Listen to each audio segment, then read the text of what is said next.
Finally दोस्तों काजल राघवानी जी का नया फिल्म रिलीज हो चुका है, जो कि बहुत काफ़ी अच्छा फिल्म है। तो आज हम इसी फिल्म के बारे में आप लोगों से बात करने वाले हैं इस वीडियो में। तक वीडियो को लास्ट तक देखते रहें, और जो लोग भोजपुरी बुढ़ हंगामा चैनल को अभी तक सब्सक्राइब नहीं किए हैं वो लोग सब्सक्राइब कर लीजिए।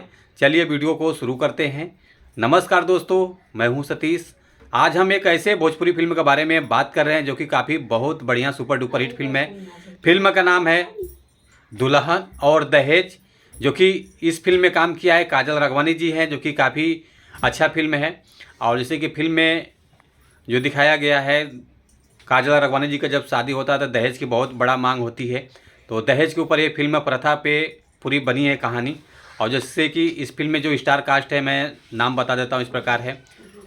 काजल राघवानी जी हैं, आनंद ओझा जी हैं, रिंकू भारती जी हैं, प्रेम दुबे जी हैं, और संतोष श्रीवास्तव जी हैं, रितु पांडे जी हैं, मनोज टाइगर जी हैं, और संगीता राय जी हैं, कासन शर्मा जी हैं, सुजीत सार्थक जी हैं, सनी शर्मा जी हैं, पारुल प्रिया जी हैं।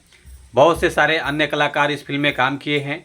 और उसके बाद बात कर लेते हैं रिस्पॉन्स के बारे में। 24 मिनट हो गया है फिल्म को रिलीज़ करके, जो कि बहुत अच्छा खासा रिस्पॉन्स मिल रहा है। 18,000 व्यूज़ आ चुका है, 560 लाइक आया हुआ है, कमेंट 40 आया हुआ है। जो कि ये फिल्म 2 घंटा 1 मिनट 6 सेकेंड का लॉन्च हुआ है B for you Bhojpuri YouTube channel पर। तो आप लोग ज़रूर देखिए, सपोर्ट कीजिए। Thank you so much.